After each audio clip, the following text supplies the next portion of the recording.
Ngàyនេះជាថ្ងៃឧបោសថសីលដែលឧបាសកឧបាសិកាបានដល់ហើយនៅរតនត្រ័យ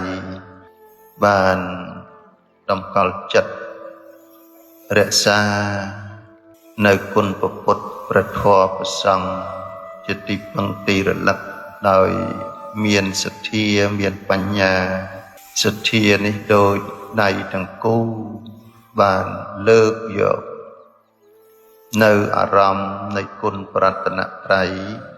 មានគុណព្រះសម្មាសម្ពុទ្ធយកទុកនៅក្នុងចិត្តដោយយោនិសោមនសិការៈមានបញ្ញាដើម្បីមើលថែរលឹកនៅគុណព្រះពុទ្ធព្រះធម៌ព្រះសង្ឃដែលជារតនៈដ៏ឧត្តមឧត្តមអាស្រ័យនៅក្នុងចិត្តនៃបុគ្គលណាហើយបុគ្គលនោះតែងមានសេចក្តីញ៉ាំងចិត្តឲ្យស្អាតបរិសុទ្ធគឺមិនមានមន្ទិលមួយគឺអវិជ្ជាឬក៏មោហៈធ្វើឲ្យចិត្តរបស់យើងស្អាតធ្វើឲ្យចិត្តរបស់យើងនឹងមិនវង្វេងទៅកាន់ទីអារម្មណ៍ផ្សេងមុនទៅលើការត្រាស់ដឹងរបស់ព្រះសម្មាសម្ពុទ្ធបណ្ដុះនៅពូជសទ្ធាពោធិញ្ញាណនៃការត្រាស់ដឹងរបស់ព្រះសម្មាសម្ពុទ្ធផ្សំទុកនៅក្នុងដួងចិត្តរបស់យើងហើយពន្លកនៃអនុត្តរធម៌ដ៏ប្រសើរដើម្បីសម្រេចនៅអរិយទ្រព្យសម្រាប់ជាទីពឹងទីរលឹកដែលបានជួបសាសនារបស់ព្រះសម្មាសម្ពុទ្ធនេះឯងគឺមានសទ្ធានឹងឯងសម្រាប់បណ្ដុះនៅដួងចិត្តរបស់យើងឲ្យសម្រេចគុណធម៌ដែលជាប្រយោជន៍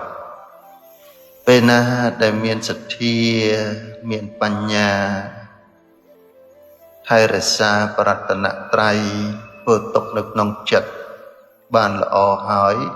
ពោធិសទ្ធាដែលព្រះអង្គទ្រង់ទូន្មានឲ្យជឿទៅលើកម្មជឿទៅលើផលរបស់កម្មជាកម្មរបស់ខ្លួននោះក៏គិតថាកម្មទាំងឡាយជាកុសលជាអកុសល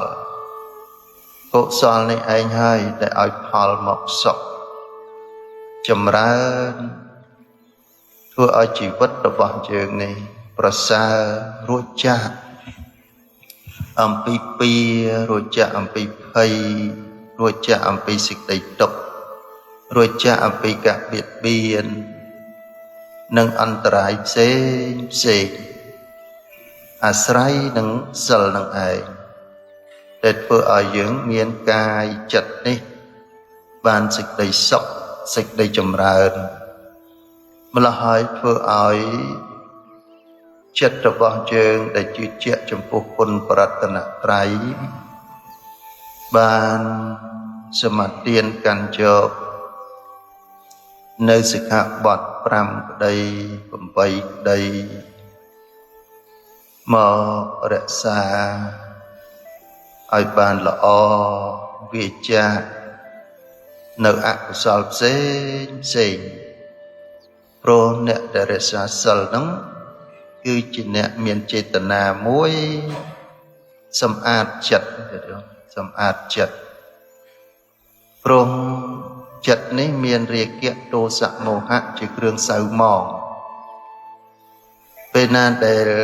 យើងមានប្រតនត្រ័យមានសិលមានចេតនាមានសតិមានបញ្ញាកំពុងតែជំរះសម្អាតដុសខាត់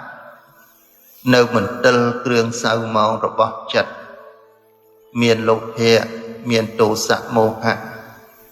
ឲ្យស្អាតបន្តិចម្ដងដោយកម្លាំងនៃសតិនិងបញ្ញាអាស្រ័យនៅក្នុងសន្តានចិត្តនៃបុគ្គលណាហើយសតិនិងបញ្ញានឹងហើយដែលជាឧបាយជាវិធីជារូបមន្តទៅដុសខាត់ចិត្តរបស់យើងឲ្យជ្រះនៅគ្រឿងកខ្វក់ទាំងឡាយគឺអកុសលនឹងឯងដល់តែ យើងបានស្ដាប់នៅពុទ្ធឱវាទរបស់ព្រះអង្គមានសទ្ធាជ្រះថ្លាមានបញ្ញាមានស្មារតីក្រើនរលឹកដាស់តឿនចិត្តរបស់យើងបានស្ដាប់នៅព្រះធម៌រឿយធ្វើឲ្យយើងមានកម្លាំងចិត្តគឺសទ្ធាកម្លាំងចិត្តគឺសតិកម្លាំងចិត្តគឺបញ្ញានឹងឯងឲ្យកាន់តែមានកម្លាំងមានស្មារតីប្រុងប្រយ័ត្នជាមួយនឹងពពួកអកុសលនឹងពេលព្រោះសត្វលោកទាំងឡាយសៅមងមានសេចក្តីទុក្ខអត់មានដោយសារតែ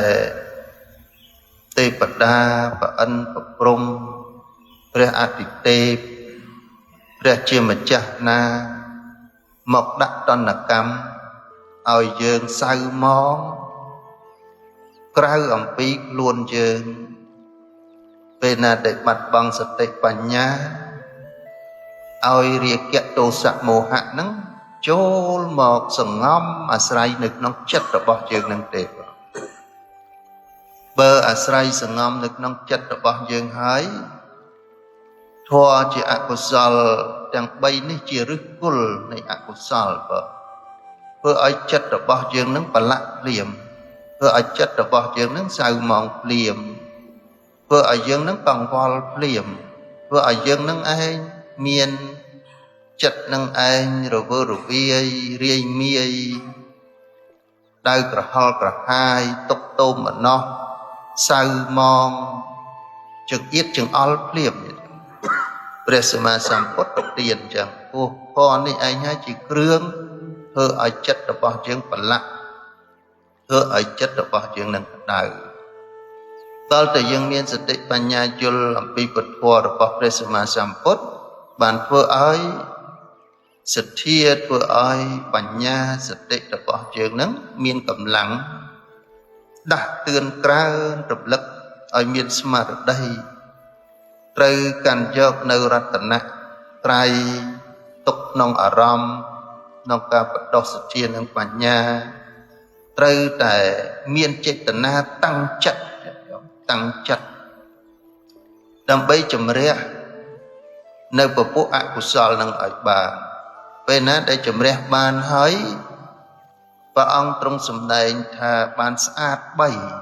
3កាយស្អាតវាចាស្អាតចិត្តស្អាតពេលណាដែលកាយស្អាតវាចាស្អាតចិត្តស្អាតតាំងនៅក្នុងសុចរិតល្អហើយព្រះអង្គទ្រង់សម្ដែងថាបុគ្គលនោះឯងមានជីវិតបរិសុទ្ធបើ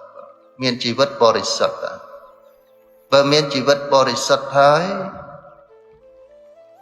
បុគ្គលដែលមានសិលត្រង់កាយស្អាតវិជ្ជាស្អាតចិត្តស្អាតនោះឯងជាអ្នកមានបុណ្យច្រើនមានអានិសង្សច្រើនមានដេកជះច្រើនមានបញ្ញរិស័យនោះច្រើនអ្នកខត្តរិកច្រើនដោយសារតែសត្វលោកទាំងឡាយបានរក្សានៅសុចរិតឬក៏សេចក្តីស្អាតទាំង3ទាំងកាយទាំងវិជ្ជាទាំងចិត្តនោះហើយកាយវិជ្ជាចិត្តរបស់យើងមិនស្អាតមិនមែនដោយសារមកពីអ្នកនេះអ្នកនោះទេគឺអាស្រ័យនឹងចិត្ត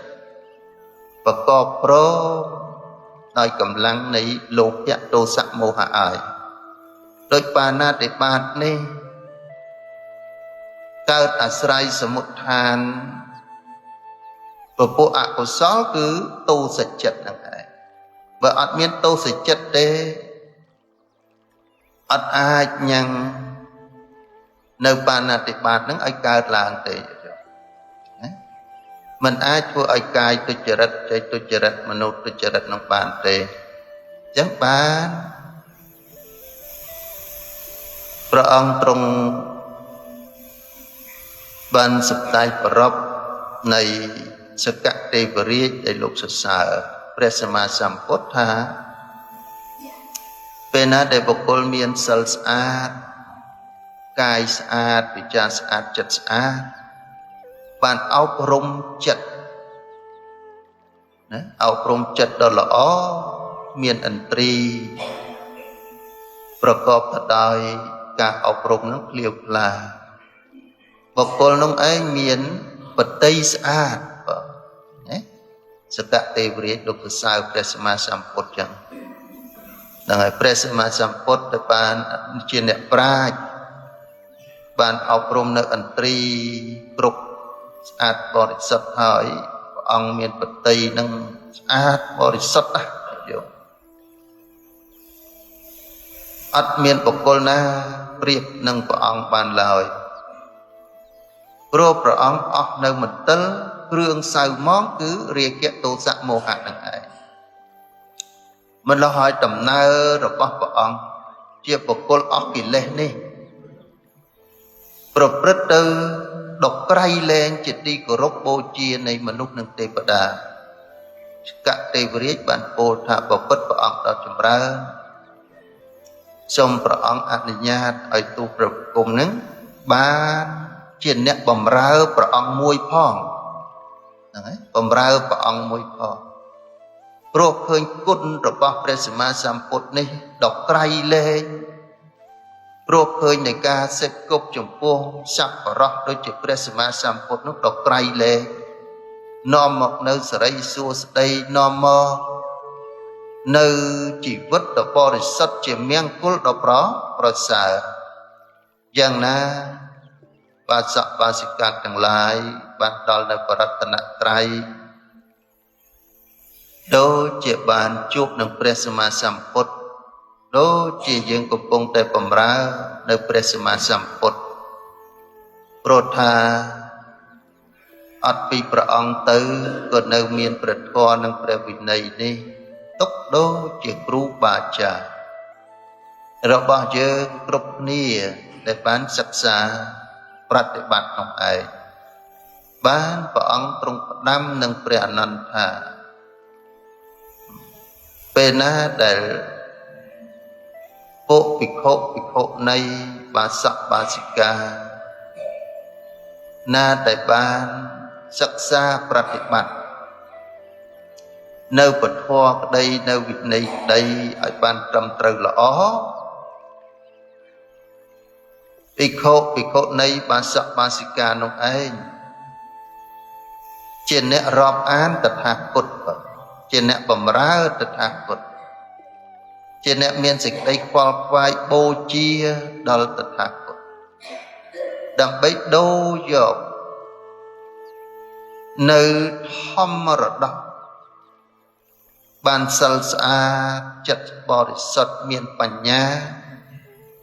ដើម្បីមានកម្លាំងកាយកម្លាំងចិត្តក្នុងការជំរះកាត់ផ្ដាច់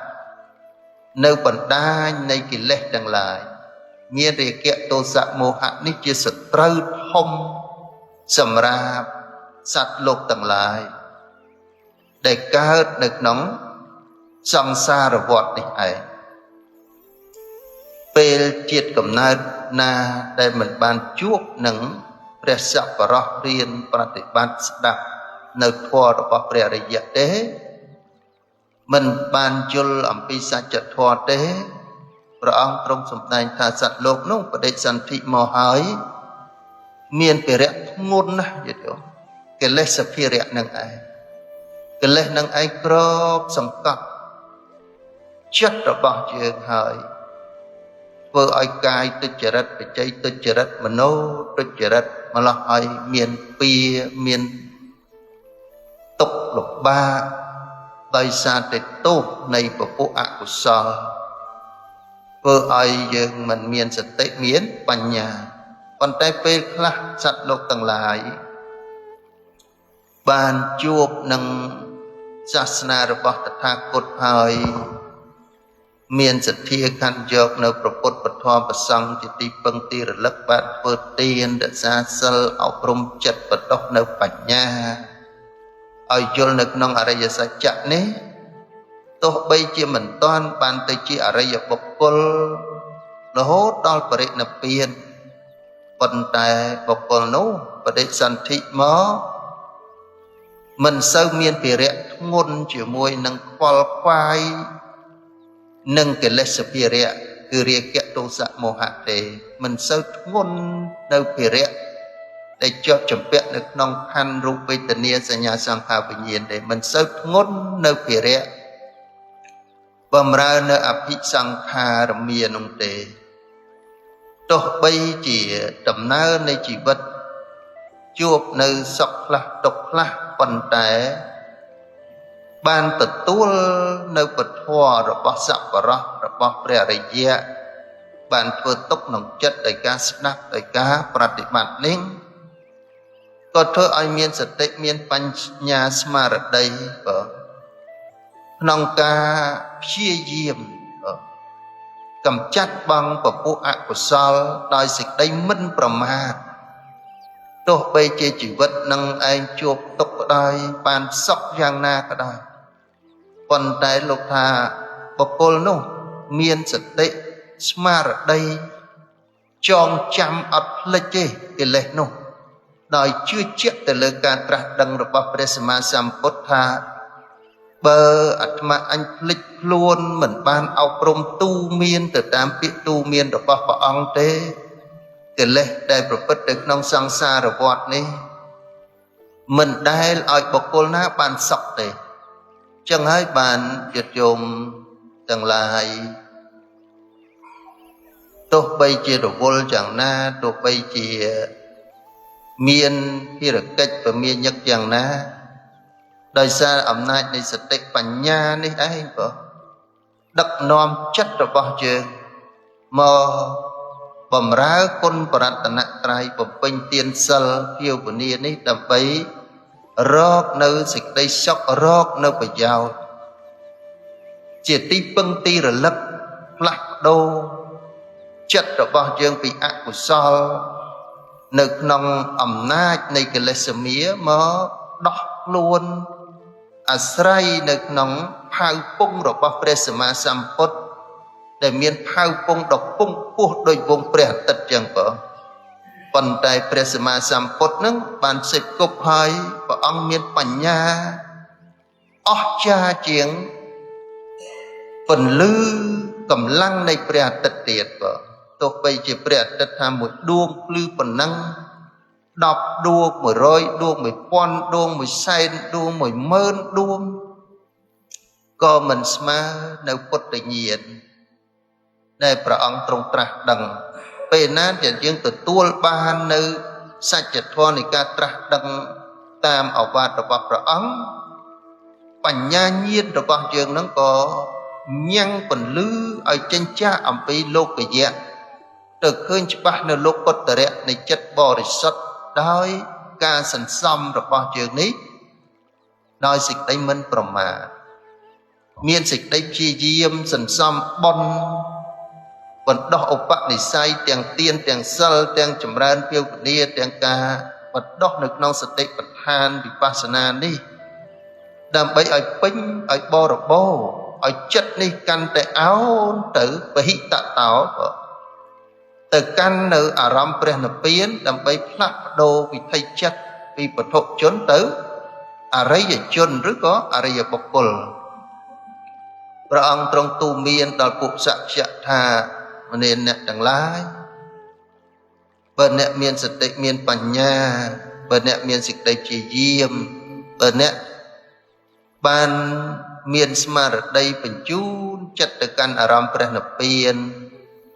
ដោយអំណាចនៃទានដោយអំណាចនៃសិលដោយអំណាចនៃការអប់រំចិត្តរឿយសូម្បីតែជីវិតរបស់អ្នកដែលបានធ្វើត្រឹមតែមួយថ្ងៃអ្នកនឹងទទួលបាននៅសេចក្តីសុខសេចក្តីសុខសេចក្តីចម្រើននៃគុណធម៌ទៅតាមពាក្យទូមានរបស់តថាគតនេះបានសម្រេចនៅផលអានិសង្សនោះ100ជាតិត្រូវបានសុខ1000ជាតិ10000ជាតិ100,000ជាតិជាទៀតពេលណាដែលចិត្តរបស់អ្នកមានសតិមានបញ្ញាឆ្លៀវឆ្លាតមួយគណៈហើយទៅឃើញនៅការត្រាស់ដឹងរបស់ព្រះសម្មាសម្ពុទ្ធនេះ ទៅឃើញការត្រាស់ដឹងរបស់ព្រះអង្គនោះហើយមានសតិមានបញ្ញាមានសទ្ធាបំពេញបុណ្យកុសលនៅពេលដែលអ្នកកំពុងតែជ្រះថ្លានោះឯងធ្វើឲ្យជីវិតនេះរុងរឿងមានទីពឹងរីករាយនៅក្នុងโลกនេះផងនិងโลกខាងមុខនោះផងប៉ុន្តែបើអ្នកមានសេចក្តីប្រឹងប្រែងព្យាយាមដោយសេចក្តីមិនប្រមាទបំពេញឲ្យរឿយនឹងមានសេចក្តីព្យាយាមប្រឹងប្រែងដោះសម្អាតនៃចិត្តបញ្ជូនចិត្តទៅរកព្រះនិព្វានឲ្យកាន់តែក្លៀវក្លាចិត្តនោះទុនអាចកាន់យកអារម្មណ៍នៅព្រះនិព្វានបានរឹតតែធ្វើឲ្យចិត្តរបស់អ្នកបានសម្រេចរហូតទៅដល់ព្រះសោតាសកតិអនាគាទៅតាមឧបនិស្ស័យដែលអ្នកបានជួបនឹងសាសនារបស់ព្រះអង្គហើយដោយសារតែចិត្តរបស់អ្នកមានធម៌ទាំង3គឺសេចក្តីមិនប្រមាទដោយសេចក្តីព្យាយាមនិងបញ្ញាបញ្ជូនចិត្តទៅក្នុងអារម្មណ៍នៃព្រះនិព្វាននេះអ្នកនឹងទទួលបាននូវធម្មមរតកខ្លាយទៅជាអរិយបុគ្គលជីវិតរបស់អ្នករួចចាក់ទុកទាំងពួងហើយមានទីពឹងដ៏ប្រសើរនៅក្នុងការត្រាស់ដឹងនៃសច្ចធម៌ជាបុគ្គលដ៏ប្រសើរពំពុះជាឧត្តមដោយសារតែសិលដោយសារតែសមាធិដោយសារតែបញ្ញាដែលចិត្តរបស់អ្នកឆ្លៀសទើបអាចទទួលនៅធម្មមរតកពីតថាគតសម្រាប់ទីពឹងទីរលឹកបានយ៉ាងណាក្នុងឱកាសនៃថ្ងៃឧបោសថសិលនេះញាតិញោមបានសមាទានកាន់យកដោយសេចក្តីគោរពធ្វើទុកនឹងចិត្តថែរក្សាដោយសតិនិងបញ្ញាផុតចាកអំពីសេចក្តីប្រមាទសិលនេះឯងសម្រាប់ជាលៀបដ៏សម្បើមសម្រាប់ជីវិតរបស់យើងដែលជួបនឹងព្រះសម្មាសម្ពុទ្ធសូមឲ្យសេចក្តីប្រឹងប្រែងជាយាមរបស់បាសកបាសិកាដល់ហើយនៅប្រតនត្រ័យសមាទានកាន់យកនៅសិលនេះឆាប់បានទទួលនៅធម្មរតកទីបំផុតត្រាស់ដឹងនៅក្នុងសច្ចធម៌ជាទីខ្សែមចាក់នៅសេចក្តីទុក្ខគ្រប់គ្នាដងសូមជ្រះថ្លាអនុមោទនីទេអតលទ្ធាសពេតាវិរលហាពុទ្ធសាសនេអរោគាសពេតាហន្តសហសពេញាតពិញ្ញទាំងឡាយចូលបាននៅប្រយោជន៍បាននៅសេចក្តីសុខចូលចម្រើនក្នុងព្រះពុទ្ធសាសនាចូលកុំឲ្យនៅសេចក្តីសុខព្រមទាំងញាតិទាំងឡាយគ្រប់គ្នាសាធុសាធុសាធុ